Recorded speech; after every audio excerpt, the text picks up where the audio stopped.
I would encourage the youth to try to think about their education non-instrumentally, not merely in terms of what do I need to do in order to get this grade, in order to get into this college, but to think more introspectively about what really matters to you and what is inherently meaningful and motivating to you. You're listening to the CFL Podcast, where possibility is at work. Here, we explore what it means to empower learners, connect communities, create impact, and help Nevada thrive. Each episode shares stories and ideas from the people reimagining what learning can look like in our community and beyond. Because when we learn, build, and dream together, anything is possible. Hello and welcome to the CFL Podcast. My name is Jeanine Collins. I'm the co-founder and chief impact officer here at the Center for the Future of Learning. Hey, Jeanine. It's good to see you. Yeah. Hi, everybody out there. My name's Sean, and alongside Jeanine, we lead CFL. And today, we have a really special guest with us. I first met our guest 12 years ago when he was a teacher at West Prep.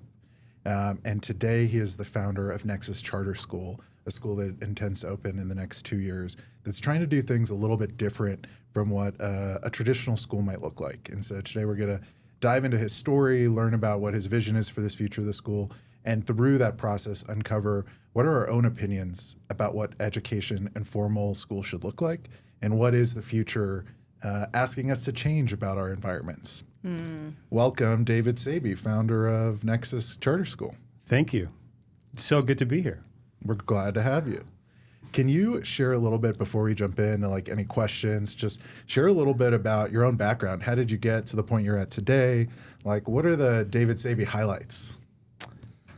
David Sabey highlights. If we think about what led me to starting a new school, I think in a lot of ways it started with my experience in high school. I went to a public school that was highly rated in suburbia of Denver. And I think one sort of turning point for me was when the school was given what was it called? Blue Ribbon of Excellence Award. And they had like this big blue banner outside the school. And I was bored out of my mind in school, right? Like I was sitting through PowerPoint after PowerPoint after PowerPoint. I was taking Spanish from a wrestling coach who didn't really speak Spanish. And just the disconnect between like the accolades the school is receiving and my experience on the ground, I think was a moment when I like thought this could be better. And also maybe there's something wrong with the way that we're assessing schools and learning. And so I think in some ways that became a through line in my career. What I hope is a healthy distrust of the status quo and the ways that we're evaluating schools and learning environments, and a desire to find something more meaningful and joyful. That's funny that it starts like with your own educational experience, because when I first met you, you were in your second year of teaching. Technically, I was his teacher coach, which is hilarious because he was already a really great teacher in his second year. I did very little coaching with David. But it has been a long and winding road since that high school experience. You did not leave high school and think, I'm going to go redesign a school. Right. You went to college, you taught, you have been through master's and a doctoral degree. And a PhD. PhD. Like, tell us about those. Like, what were those formative experiences back into the classroom as a K-12 teacher? Like, what were those experiences and what was that winding road that got you here today? Yeah, so I, with Teach for America, I did the master's at UNLV. I went on to do a master's at Harvard in human development and psychology, which is it was a broad degree for whatever classes I was interested in taking. So design your own experience. Yeah, it was an eclectic assortment of classes. I want to do that. How do I design my own experiences at Harvard? That's great. And then I did a PhD at Vanderbilt in teaching and learning. And then back into the classroom. And then back, What was that like? Like going out choose your own degree at Harvard, the PhD at Vanderbilt. What was your PhD in at Vanderbilt? So teaching and learning was the degree. My dissertation was about dialogic pedagogy and facilitating conversations about controversial issues. Yeah. Not like that's relevant today. Right. That's amazing. And then back into the classroom, what did you teach when you were teaching? High school English. Yeah, so I was a teacher and instructional coach at Equipo Academy and then Coronado in Henderson. And now you're taking, it's not really time off, it's time on to design a school, but you're no longer in the classroom on a day-to-day. Right. What's that experience like, having time to step back and think about what is the purpose of school? What should school be like? That's really great. Yeah, so I have a fellowship right now through Opportunity 180, which is a great nonprofit here in town, and they're funding me this year to develop the application for a new school, and I feel immensely grateful to them because it's really helpful to be able to take a step back. The work of teaching is relentless, and it's so hard to have space and time to reflect and think about your ideals and question some of the assumptions that you're making as an individual teacher or collectively. And so this has been time for that. It's also provided time to engage with the community and try to develop some of these ideas in conversation with students and families. I'm a fan of your LinkedIn. Yes. Because I see Plugging the David Sabey LinkedIn. Follow him on LinkedIn. Yes, and I'm a fan because you're talking about, I think, ideas that sometimes feel really jargony to people, and I see you really breaking down the concepts of that are underpinning competency-based learning. We use words a lot like learner-centered and future-ready when we're talking about a new vision of learning in Nevada. Let's make it like granular. You have these incredible insights. I love the story you told about this experience as a student and like this chasm that you felt and saw in what was being celebrated and what was being lived as an experience. You had this experience as a student, as an educator, and then now coming in to kind of be in this space where you're building something actionable as a result of all these reflections. How are you seeing your school? Like, what do you think is going to start to feel fundamentally different in the vision of learning that you're building? So in my experience, and I assume this is true for you as well, but tell me if it's not. Sure. I think oftentimes school has felt like jumping through hoops, that you go from class to class to class to class, and they're all relatively disconnected and feel somewhat arbitrary. Like, this teacher wants me to do this thing, so I'm going to do that. But the experience as a whole doesn't feel coherent, doesn't feel particularly purposeful. I say it's highly instrumental, by which I mean that you're doing this in order to get a credential, in order to do something else, but not because there's anything inherently valuable or interesting about the work itself. So in contrast to that, the goal is that Nexus will feel like a coherent training program. I'm not a CrossFitter myself, but I've recently been studying CrossFit as Love it. I love a good analogy. Take us through this. Where are you going with this? As a alternative learning environment. I think we can learn a lot from places where people learn and develop outside of school. Yes. And I think a lot of times those contexts are more aligned with the science of learning than what happens in a conventional school. So anyhow, someone who goes to CrossFit has a really clear vision of what they're trying to accomplish. The CrossFit has a clear definition of fitness that they're trying to facilitate. They operationalize that through a variety of different exercises that over time empower the athletes to deal with a variety of different physical challenges outside of the gym.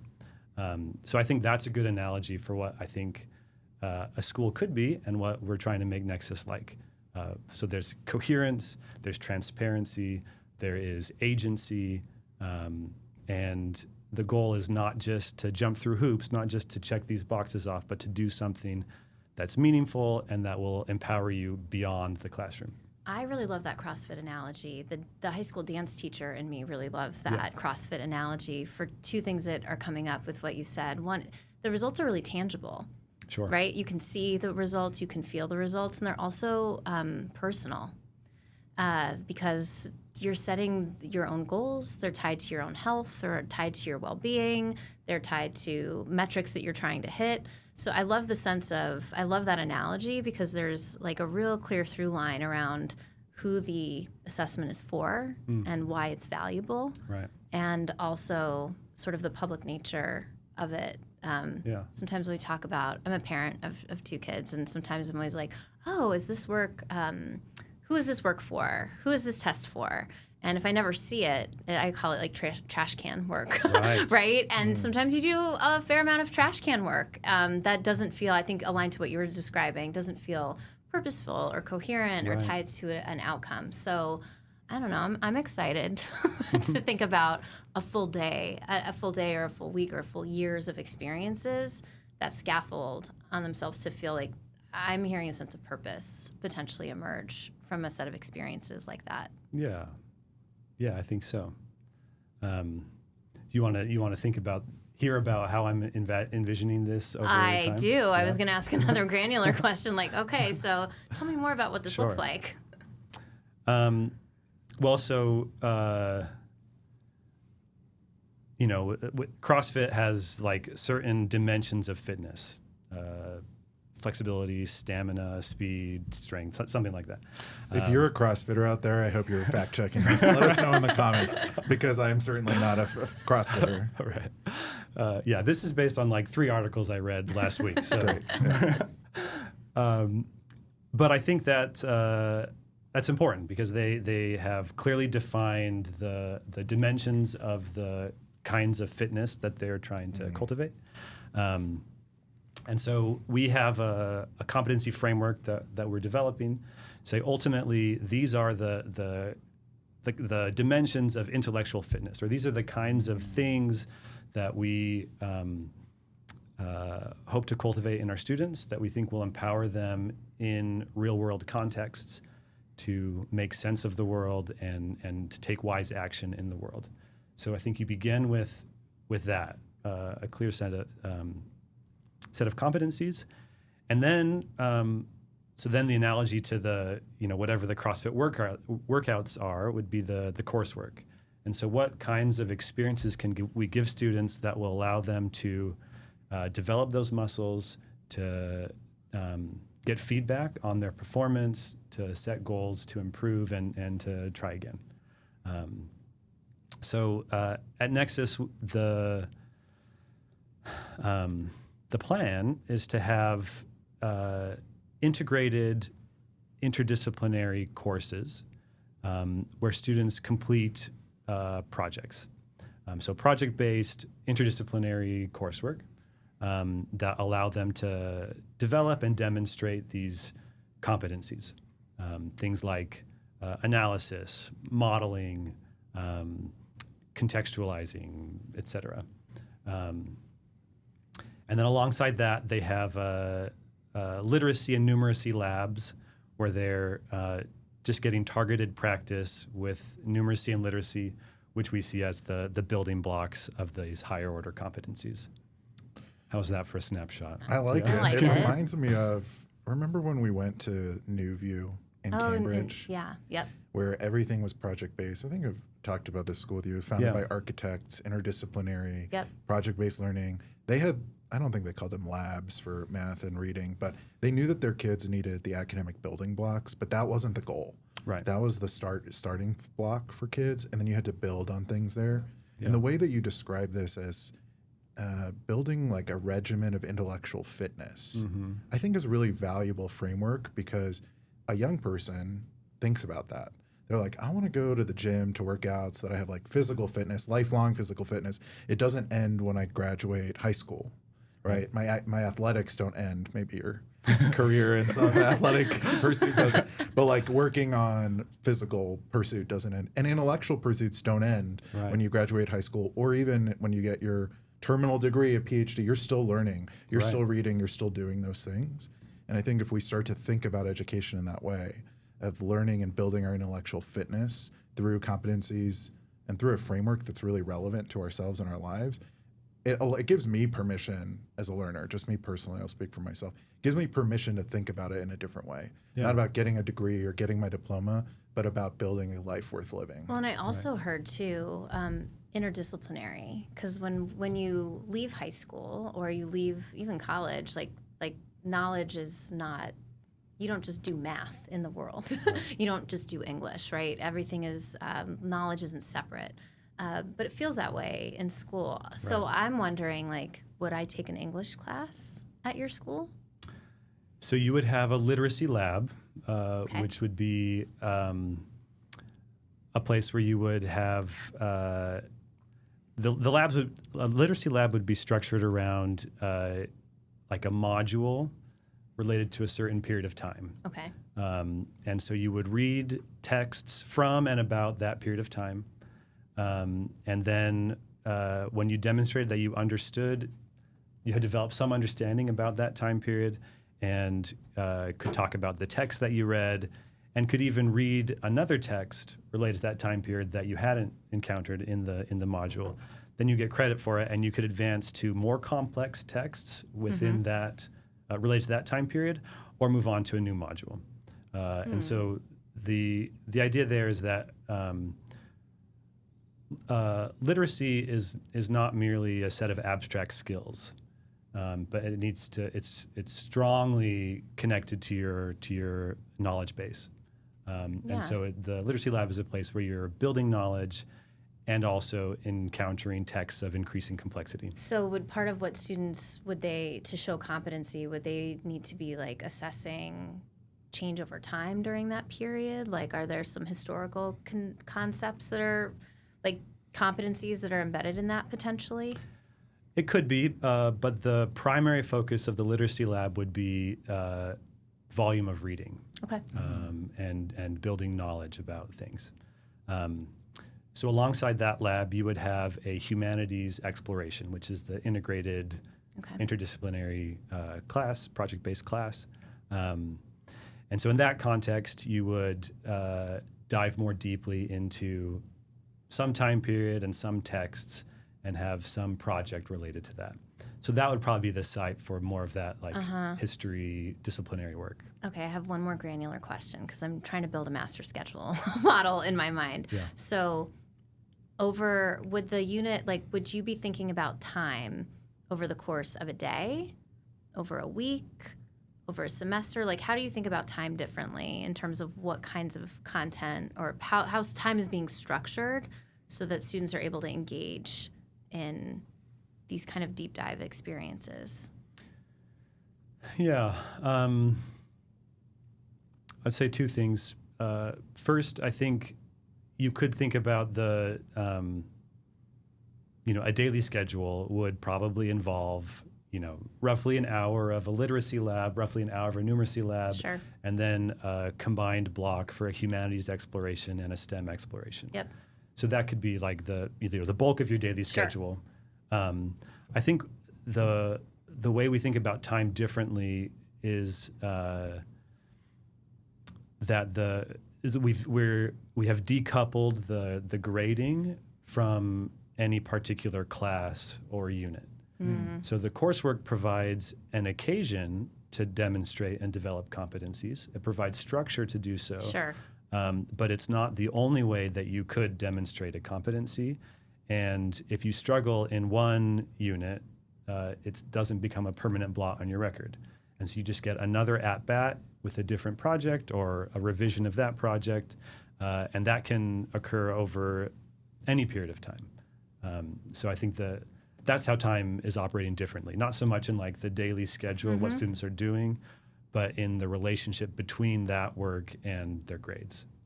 I really loved how he described that. I just want to say another, it's an occasion for encountering the learning. It's not the only way or the only time by which it can happen.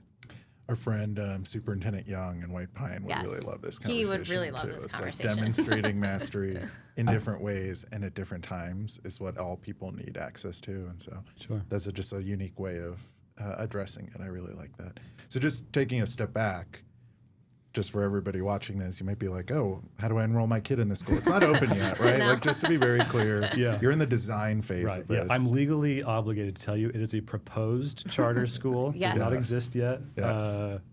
It has to go through an approval process. But what's really exciting and why I think we wanted you as a guest, why we wanted you as a guest here, is to talk about these ideas. Yeah. Because these ideas are really powerful, and they're things that are being talked about across the country and across the world, really, because people are noticing the way that we interact with work is changing.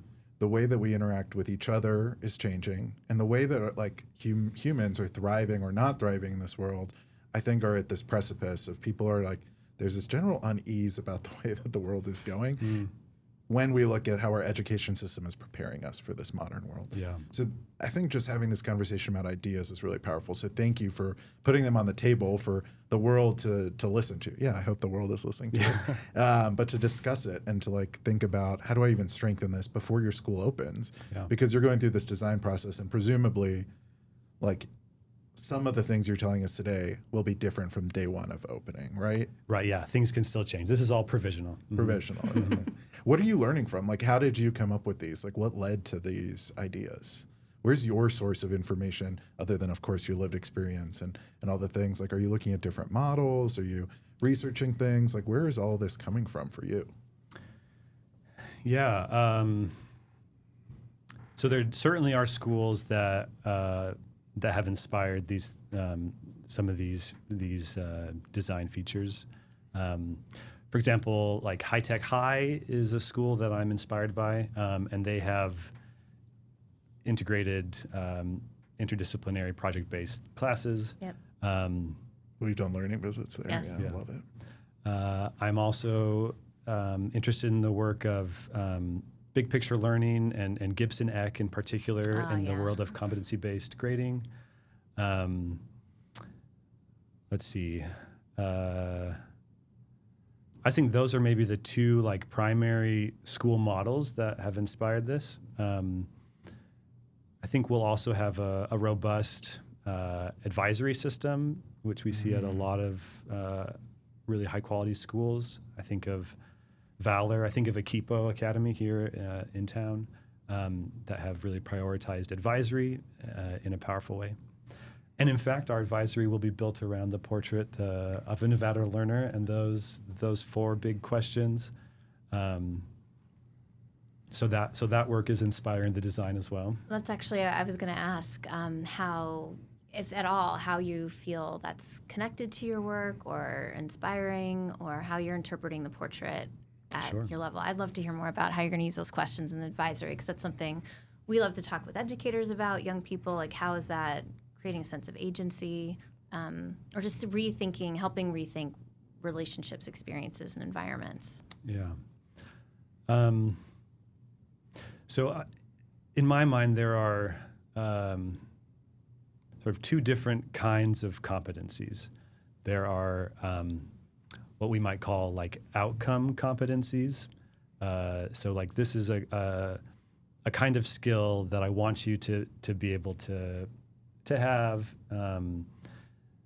that's related to academic work, that is reflected in the work of the disciplines. And so in science, that would involve like modeling, right? Developing models of phenomena that can help you make sense of the world and make predictions about the world, that kind of stuff.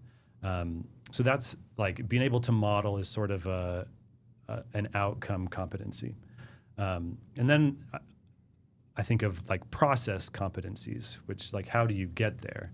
And what are the sort of skills that help you collaborate with other people, draw on available resources, right? Like these things that contribute to the production of a high quality model or something. So it seems to me that a lot of the competencies articulated in the Portrait of a Learner are sort of process competencies. And I think that's really valuable And so I think having those housed in advisory makes a lot of sense. It's a place where the students can take a step back, look at the academic work that they're doing on those sort of outcome competencies that we're prioritizing, and reflect on the process. I'm curious, how does that sit with you? Well, but before you get into that Yeah. reminds me of like when I think about young people, and I interviewed Lori Purdue on this podcast. Yes. We talked about preparing young people for workforce and how there's a big divide and a gap between what we're telling kids that they're good at, the skills that they have, and what workforce is actually looking for. And the process competencies that you're talking about are often the things that somebody's like, oh, I want somebody who can just like have a conversation with somebody in my work. I'm not hiring somebody because I can't like look at somebody, shake their hand, have a conversation with them, and work with teammates. This is like a huge missing skill right now. I can train them on the outcome competencies, but I can't train them on the interdisciplinary process competencies, the like durable skills, soft skills. And some of those I think aren't such an easy divide. It's like two overlapping Venn diagram because like writing, for example, like expressive writing, you need both. You can't have just like the skill of putting words on paper. You need to know how do I empathize with the person sitting across from the screen from me who's reading this? So it's all interwoven. But that's just what got me thinking about it. I was like, you can't miss out on these things because we're selling people a bill of goods at their high school diploma or college degree that they're ready for the next stage. And they're not right now. Sorry for interrupting. Yeah, no, and I think, simply when we were starting that process to build that work across the state, I think a question that came up was like, oh, are we moving away from academic standards? And I think a lot of the work has been about how do you realize the academic standards differently, potentially more rigorously, more in a more relevant way, in a way that helps people know what their strengths are and also feel like they are prepared for a multiplicity of things that they might do in their life, some of which are workforce. So I think there's a lot of value. I love how you put that because I think there's a lot of value in thinking about how you do a thing. Because it changes the outcome. How you do the thing changes the outcome that you get from doing it. Sure. And I think naming those components and thinking about the competencies on the portrait in a way that really is driving after a deeper learning experience, one in which those skills are developed, not at the expense of academics, just as a way to do it.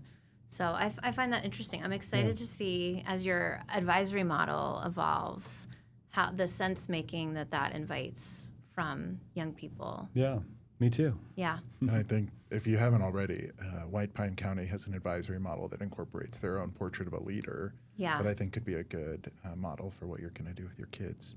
Cool. One thing that makes me think of for all of the work that you're doing is this severe decline in engagement from young people. Like they don't, especially the older they get, the less engaged they are. I think I was just in a high school today and educators were talking about how difficult it is to get kids to stay engaged in the work.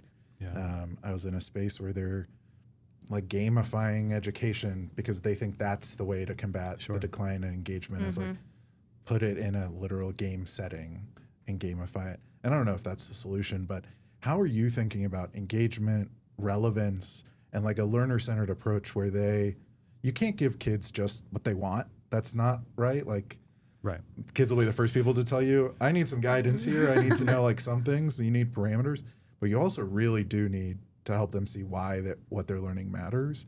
How are you thinking about that in the context of Nexus? Yeah.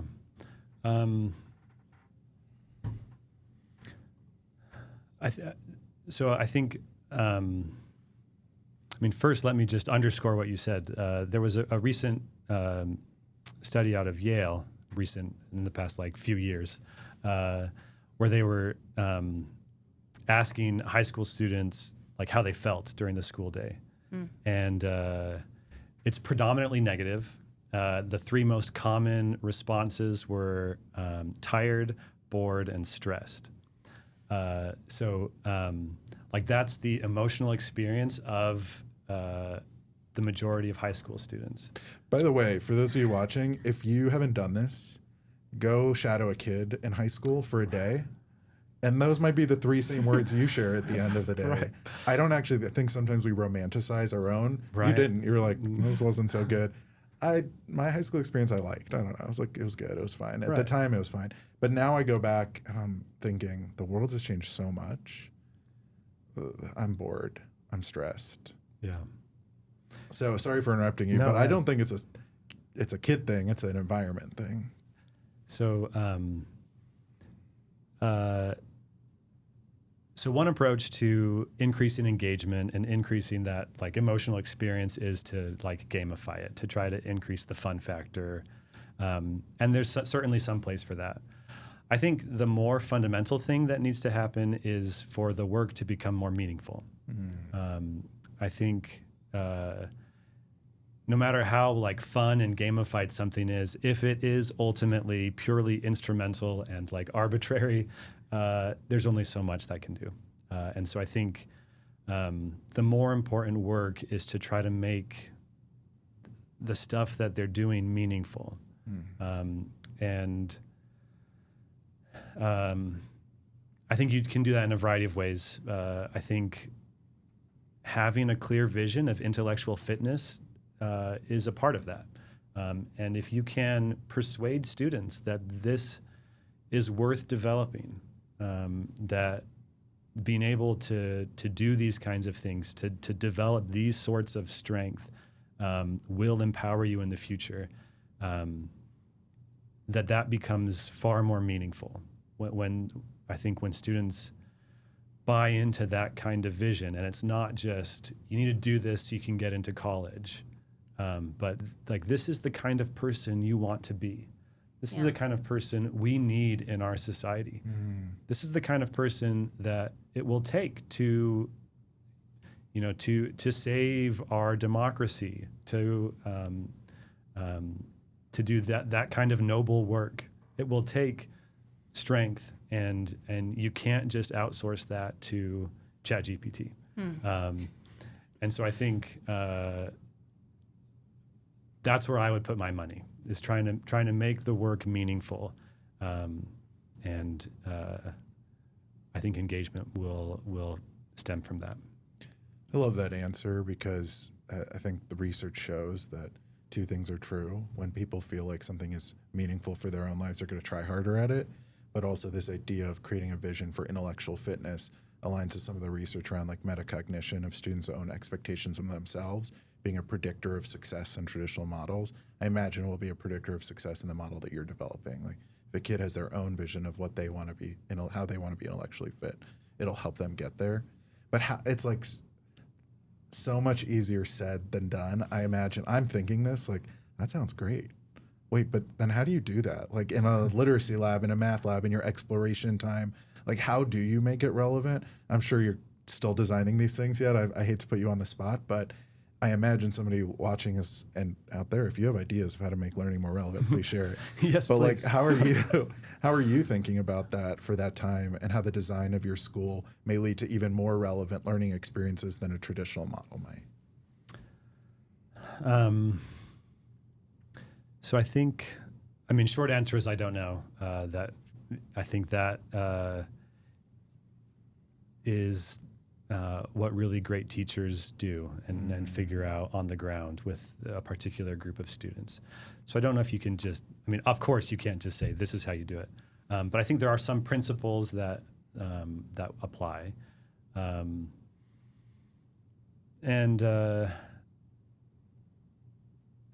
So I think it starts with trying to persuade people of the vision of intellectual fitness. I think young people are persuadable, that they may not be always rational, but like they're open to persuasion. And I think passionate people with good arguments can affect how young people think about this stuff. So I think you have to invest in that, not just take it for granted, but spend time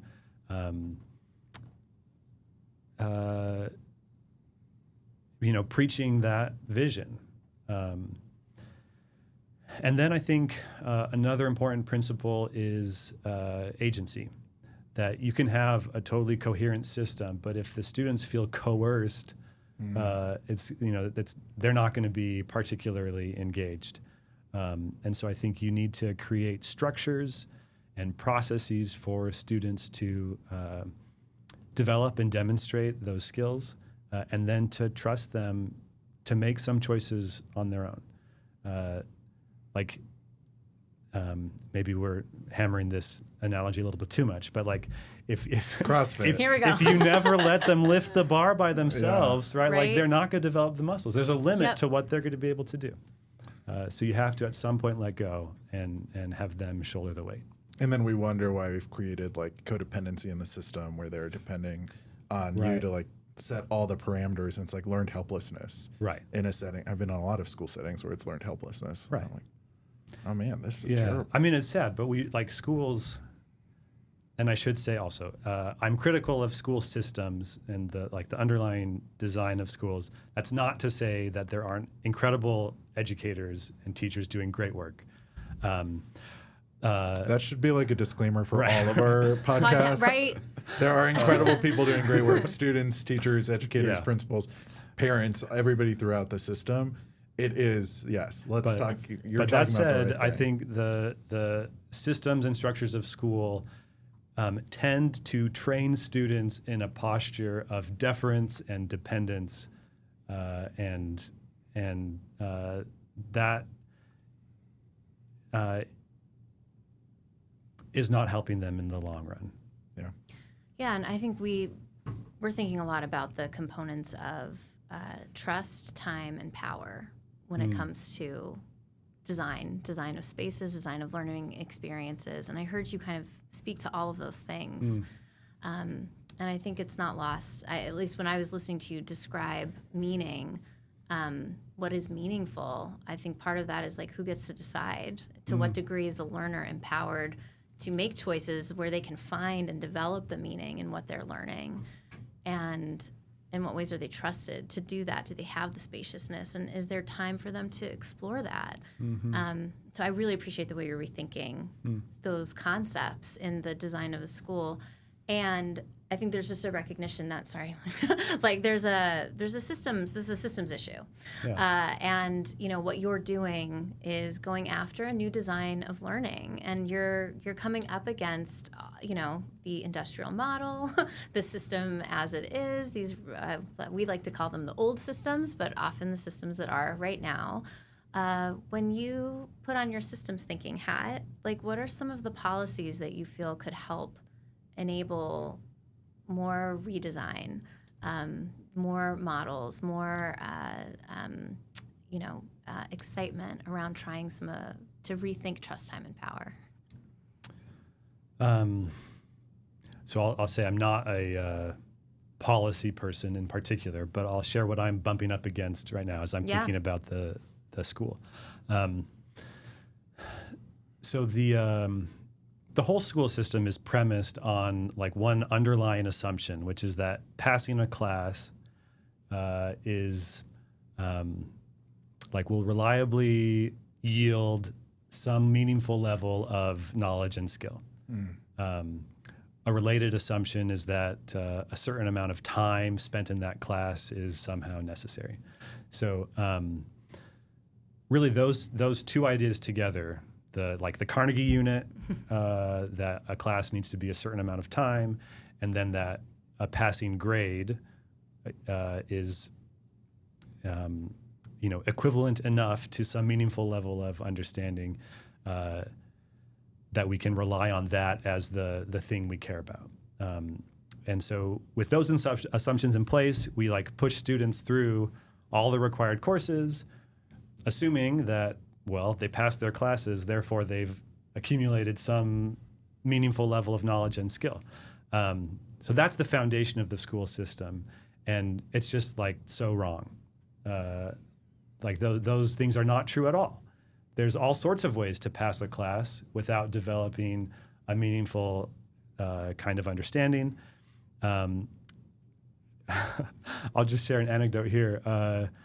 In every degree program that I was in, I was required to take a introduction to statistics class. I read on your LinkedIn. So I basically took the same class 4 different times. And the funny thing is, it was new every time. Like, I got an A in each of those classes, and then forgot it, like in the subsequent year or something, but between the program. You jumped through the statistics hoop. I did. Yeah. I did 4 times. So anyhow, the passing a class does not guarantee that you've internalized anything in a meaningful way. And there's no reason to think that, X amount of time is the magic number for that. So when you're applying for a charter, you have to explain how you're going to provide all the required courses and ensure that the students spend all the required amount of time in those courses. Yeah. And it's just like, that's not our model at all. But it's... But you're getting at something here, and you keep using this word required. So you're saying, like, we've built a school system that is predicated on this seat time, and like these are the things kids must learn. We haven't really changed that much. We like sometimes add things to it. It's like, well, now financial literacy, put that on there. Right. I think computer science was added. Right, but it's not articulated in terms of what they should learn. It's what classes they should take. It's the class. Right? It's like the topic of class they should take. Sometimes we have standards associated with those classes. So here's what it is, and then go earn a passing grade in that. By the way, a passing grade at every school is different. Right. And none of those really require mastery of content or mastery of concept or mastery of skill. Right. And yet, that is a system that is required legally in policy or regs. Some of them are legally required in statute, and some are just regulations that some committee has said are required. And now you have to go put forth a charter application. To open a charter school, it's not just open a building and open the doors. You have to get it approved by an authorizing agent, and you have to go in and lay out what that vision is going to be like. And you're saying, there are requirements I'm going to have to make as part of this, even though it's not what's in best practice. It's not what research is showing that kids actually need, and it's not the model of school that you want to build. Did I get that right? Yeah. So I think in some ways we have to make some compromises and say, all right, we're not doing like as pure of a version of competency-based learning as we might otherwise do without these constraints. And I guess time will tell what the consequences of that are. But it would be great to have a little bit more flexibility there around the required courses and the amount of time that's required, given that those are, by no means a guarantee of any sort of meaningful learning. And I think one thing I'll note, and I think it's just interesting, and we don't take a stance on this at CFL, so I'm not speaking for our organization, but it's my understanding that the original intent of charter schools was to be a place where you test new ideas, you pilot new ideas, and then you draw the learning from that space. And out of the regulations that exist in a traditional public school setting, charter schools are still public schools, but public in that they are freed from some of those regulations, test new ideas, and then learn from it. It's like a learning space, a learning lab almost, and you bring those things that you learn back into a traditional public setting. I think they started in Minnesota. If I'm not, I could be really wrong on that. I'm not a historian on schools, but it's not necessarily how those are used today. Right. But I do think the charter school that you are proposing could really be used that way, because you are trying to develop something that is different from the norm. Right. Sometimes I think traditional district schools are trying more innovative things than some charter schools right now. Right. Yeah. But what you're doing is truly breaking the mold, and so I wonder if we could create a system that allowed for that a little bit more than it does today. That might be a policy shift, but I get it. It's beyond your pay grade right now. You're trying to open a school. But I really do think, I wonder if we could, again, look at certain schools as test labs for what's possible. Don't test on kids, but have them enroll. Kids have to enroll in your school. They have to want to be there. So you get parental buy-in, you get student buy-in. So I really appreciate that. Yeah. I think one of the things we really value that you brought up a lot was just the concept of agency, where learners have a role in making decisions in their learning. And one of the things we love, I think teammates that we really value at CFL are our youth innovators. They high school and recent high school graduates. I think they keep us honest, add and infuse a sense of perspective that is very authentic to the conversations we're having, the work we're building, the stories we're telling them, the way that we're trying to do that. So I think the question I have is, as we're getting ready to wrap up here, like, what would you say to young learners about the role that they can have both at Nexus and, you know, more broadly in shaping what the future of learning can be like? I would say at Nexus, we would try to see the students as real partners in the work, not as objects that are being pushed through an assembly line, but as meaning-making subjects who are unique and ought to be treated as such, and that their input matters. And so we will try to realize that. What I would say more generally is that I would encourage the youth to try to think about their education non-instrumentally, not merely in terms of what do I need to do in order to get this grade, in order to get into this college, but to think more introspectively about what really matters to you and what is inherently meaningful and motivating to you. And it may be that you don't know yet, and that's okay. But that living in a purely instrumental paradigm, I think, damages your soul, and it's worth it to try to get out of that. So, some of it is necessary, and you have to sort of play some of the games, but that's not all there is. And I think that kind of authenticity will empower you just as much as a credential, if not more, in the long run. I love that. That's I want to beautiful. think about the human being I want to be and the learning that I need to do in order to be that human, not just check a box or do something. So I love that way that you put it. Maybe I'm a little too old to change completely, but young people, you're still young enough. You have malleable brains. That prefrontal cortex isn't fully developed. So, but I love the way that you put that, because if we could get back to the core of why we learn, I think it'll just fundamentally change the way we interact with one another too. Just like that introspection, taking a breath. What do I want to be in this world? How do I want to interact with you? And how do we want to build a different world? Yeah. I think it'll get me out of being a cog in the system as it is, a cog in the algorithmic nature of media and consumerism, and really be thinking about human-to-human interaction and connection. Yeah. So I appreciate you so much for that. Thank you. What advice do you have for us, for CFL, for other people? Like, what should we be doing to enable you to be successful? Or like, what do you need from the community for Nexus to be successful, whether CFL is part of that or not? Like, what do you need from Southern Nevada, from people to support you? I don't have any advice for CFL. I think you guys are doing great. I'm a big fan. Thank you. We don't pay our podcast. No. No, but really, I have felt so supported and validated by both of you. So thank you, and it's great to be here.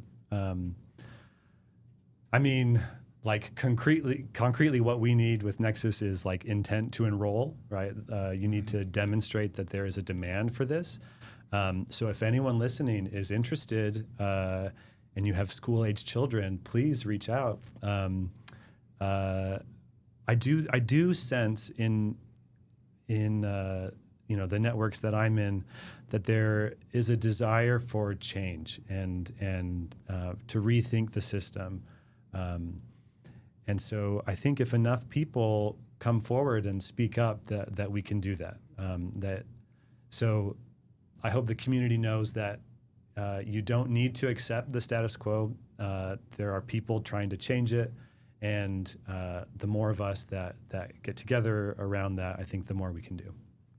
Thank you. And if you're listening and you want to get in touch with David, we already said LinkedIn. Find him on Yes. LinkedIn. Is that the best place to find you, or email, or That's what is fine. it? Yeah, I mean, my email is david.sabey@nexuscharter.org. Sabey spelled Sabey. That's right. Yeah. So, David, thanks for being our guest on the podcast, for doing what you're doing in our community, for taking really bold ideas and trying to put them into action. I think if we can do more of that, our community will be in a better place. Absolutely. Thank you. This has been great. Thanks for watching the CFL Podcast, and tune in again for our next guest. You're listening to the CFL Podcast, where possibility is at work. Here, we explore what it means to empower learners, connect communities, create impact, and help Nevada thrive. Each episode shares stories and ideas from the people reimagining what learning can look like in our community and beyond. Because when we learn, build, and dream together, anything is possible.